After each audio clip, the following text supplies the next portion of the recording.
Moonlight Peaks shared a brand new trailer ahead of its upcoming release, showcasing some new details about this highly anticipated supernatural life simulation game. So here are some exciting feature reveals you might have missed.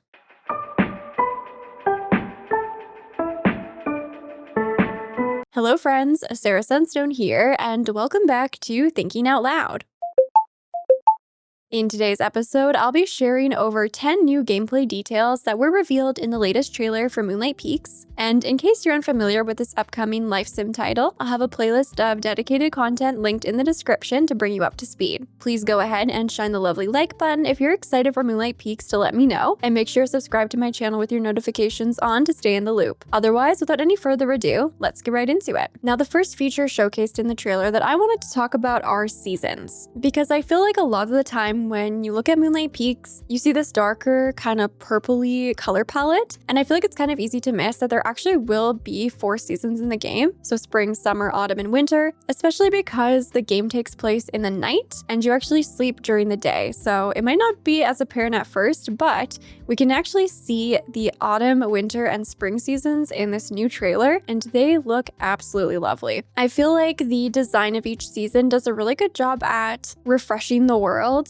so while there is a lot of purple in the game, there's actually a huge variety of colors, both in the environments and the decorations and such that you'll be able to have for your farm, which we'll talk about later. But based on this trailer specifically, it does somewhat seem like, along with the actual changing colors, there will be some differences from season to season. It looks like there might be some unique forageables for the different seasons, also perhaps different critters like bugs you can catch, and there definitely will be different seasonal crops available to grow, so that is confirmed. I also really like the different visual effects that we're getting a peek at for the different seasons, so we can actually see snow falling, and we can also see some cherry blossom petals very subtly in the spring. It seems like there's also going to be some seasonal festivals to look forward to, so I'm really excited to experience seasons specifically in this game, again just because it's so different with the overall vibe and setting and nighttime atmosphere, so I think that's a really cool way to experience the classic 4 seasons with a bit of a twist. Now, the next feature I wanted to chat about is ranching, because they actually showed off this ranch animal here in the new trailer, and I believe this is actually called a Draculam,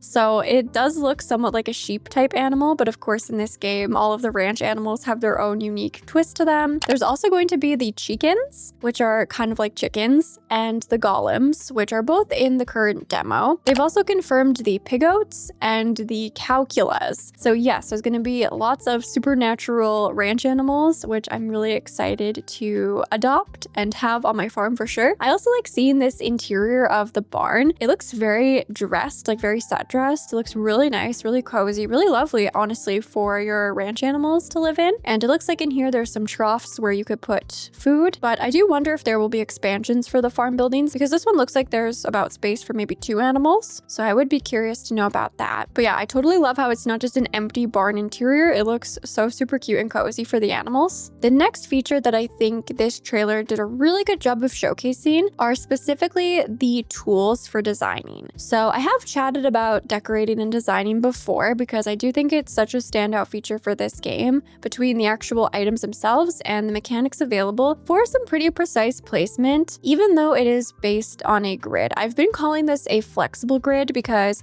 it's not tile by tile. You have lots of flexibility with where exactly on the grid it's going to go. It's a more detailed grid. And one thing that was new for this trailer is they actually showed how it's going to look when you're placing down flooring in the interior environment. So I've talked about laying down paths outside and how you actually do have control over the size of your brush for placing those pathways. So you can increase or decrease the actual size of your brush depending on how much ground you want to cover, literally. But this also does apply for the interior, which was cool to see. I speculated on this before looking at some of the interior environments. It looked like there were some like different flooring types being combined in the same rooms. And here they're actually showing that process of laying down different types of flooring and how you can really distinguish different areas of a room within the room using these different techniques and types of floor. So this was really cool to see. I feel like it's not a very common feature in these sorts of games, so I really appreciate this as an addition for just extra customization and flexibility. The other thing about interior design design that they showed off here that was new to me are the kitchen counters. So we've seen these before, but we actually see them being placed one by one. So it looks like you can actually build out your own custom kitchen with individual counters, sink pieces that match, and this could be an oven as well here. So I really also like the idea of custom kitchens. I feel like in some life and farm sim games, you get pre-built kitchens. I think that's a little bit more rare nowadays. I think we do usually see more customization, but I love this idea of having some modular kind of components. I also feel like you could get pretty creative with these counters, especially depending on how many variants there are.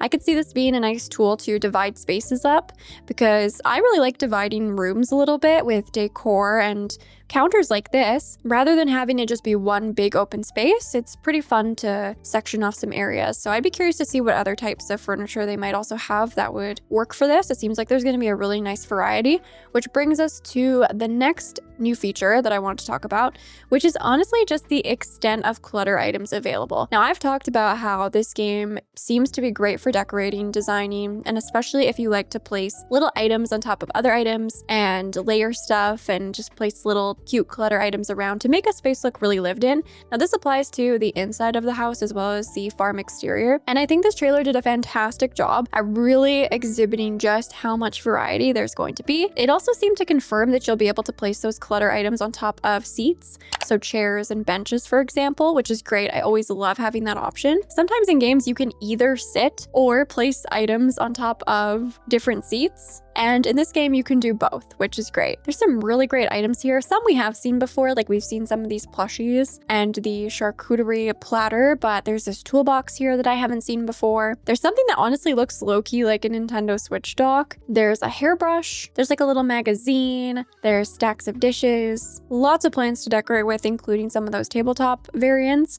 And you can also really see in this trailer just how many clutter items you can use. Like you can see how many items here are placed on the counter.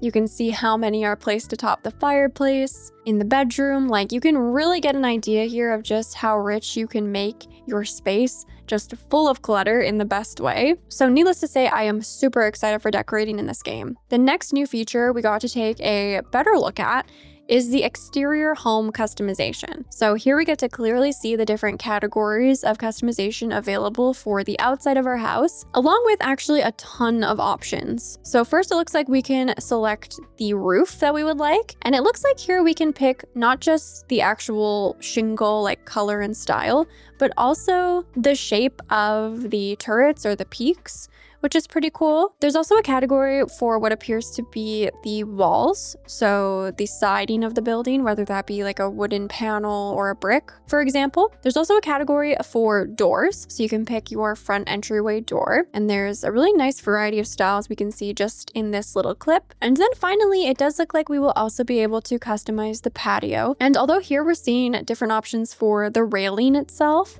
we can also see based off of the different home models that there are different colors for the patio as well. We also got to take a look at two of the spells in action. One of them is being cast here by the player to instantly grow their crops. We can see that this spell required 2 mana to cast, but it instantly grew this plot of crops. And the crops themselves also look pretty cool. There's actually a bunch of things to look at in this clip of the trailer, but I definitely am noticing the design of these magical crops. The other spell we got to take a look at is one that is actually enchanting some pickaxes, and the player's just effortlessly walking through the mines while these enchanted pickaxes go to work for them. So while this would have cost mana to cast a spell, it's definitely saving the player stamina. And we can also see the tracking of how many hits are left for this spell. So it counts down on the screen from 17 hits to 15, so on and so forth. Now, the next feature is something we have not seen at all, and this is actually pottery, which appears to be another one of the activities or hobbies that we can do. This is one of the things that I absolutely adore about Moonlight Peaks, is that there's so many little charming activities to take part in, and all the ones I've experienced actually have some sort of utility or function or motivating factor to participate them outside of the enjoyment of just doing the activity itself. So it seems like pottery is being added to our list of hobbies. And here it looks like we can influence the shape of the vase itself,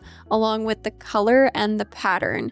We can see controls in the bottom left corner that indicate you can shape it using the joystick and then smooth it out with the B button or the equivalent. I would be really curious to know if we could actually arrange flower bouquets in these vases. I'm guessing we will be able to display them because we can display other things like the flower arrangements and the embroidery that we do in our home. We can also give them as gifts. So I would be curious to know if this is something we can display and gift as well, or if we could also create flower arrangements within those custom vases. The next feature we got to see a really good look at, actually. We've had a little tease of it before, but this is the card game called Nokturna, which is a local card game that the townsfolk of Moonlight Peaks, a lot of them are crazy about, and it looks very visually enticing. We don't know how this card game is going to work, but we do know that we will be able to play it with the other residents, and Dragon specifically seems to be the character who might introduce you to this card game. I really love the designs of the cards, and it looks like there's some involvement of numbers here, likely keeping points. So I'm very excited to learn the rules of this card game. I hope it's really fun. I hope it's something that really clicks with me and doesn't seem too overwhelming or confusing, because I think it could be really fun to just enjoy this game within the game. Now, there was actually quite a number of cinematics in this trailer, so little cutscenes that we're gonna get throughout the story. I don't want to speculate on it because I feel like that could get into spoiler territory if the speculations happen to be right, especially when we're talking the main story or character story specifically. But I do appreciate that we got to see a little glimpse at some of the dates, moments of the community coming together, just a little teaser that there is story here, and it looks like it's actually going to be pretty interesting. Some ups, some downs, lots of magic, maybe some gossip, maybe some conflict, and likely lots of wholesome moments. I don't think a game has to have a really outstanding story for me to enjoy it, but I definitely tend to enjoy games more when they do, or at least have somewhat of an interesting and fun story. So I am really excited to actually experience the story in this game and all of the quests. And it was nice to get a little peek at what's going on here with some of the characters. I also noticed there are some new characters here that I haven't seen before. So I'm really curious to actually get into the game and start to meet the full lineup of characters and see how they're introduced and how dynamic all their personalities are. Now, the final feature I wanted to chat about before I share a little bonus were the transformations. So if you want to go into the game completely unaware of what the transformations are, then definitely feel free to skip ahead to the next timestamp. But if you're curious, because it is technically public information now, we have now confirmed 2 of the potential 3 or more transformations, and that would be the Bat transformation and the Hell Kitten transformation. In the demo, there's a 3rd spot on the transformation wheel, so it seems like there will be a total of 3 different transformations, potentially more. But I really love this idea, especially because specifically for the Hell Kitten transformation, you get a really good speed boost. You kind of get the zoomies and can run around pretty quickly when you're transformed. So that's a really nice quality of life feature as well that is packaged in a really fun way. Now, finally, the bonus feature I wanted to share is the character customization. And I have this as a bonus because it's something we've chatted about quite a bit already, but I really wanted to highlight it here because I feel like this trailer does a really good job at showcasing the variety of customization options you can choose from and how different you can make your character look from someone else's. I know at first glance it could be a little difficult to discern if this game does have character customization because they have used their kind of main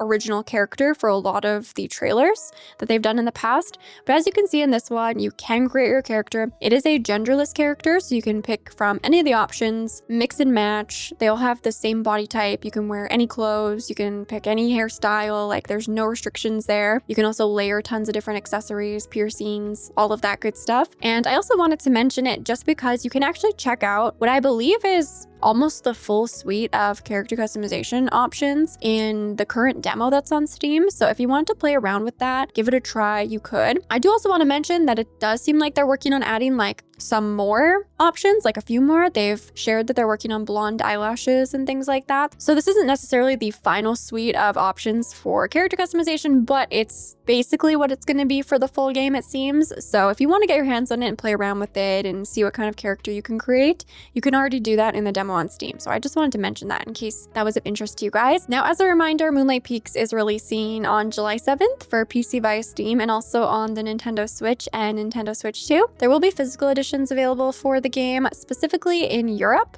So hopefully they will bring those physical editions to some other regions as well. I know I certainly would love to get my hands on one because I do really appreciate being able to own my games. If not, I might just have to get one from Europe, to be honest, if possible, because it's definitely one I want to have in my collection. But there you have it, friends. Those were some new features shared in the latest trailer for Moonlight Peaks. We're getting closer and closer to the release, and I could not be more excited. So please feel free to share your thoughts with me down in the comments. Let me know what about this game you're most excited for or curious about. Anything and everything. You know I always love hearing from you. And with all that being said, thank you so much for watching. I love you all. And until next time, take care.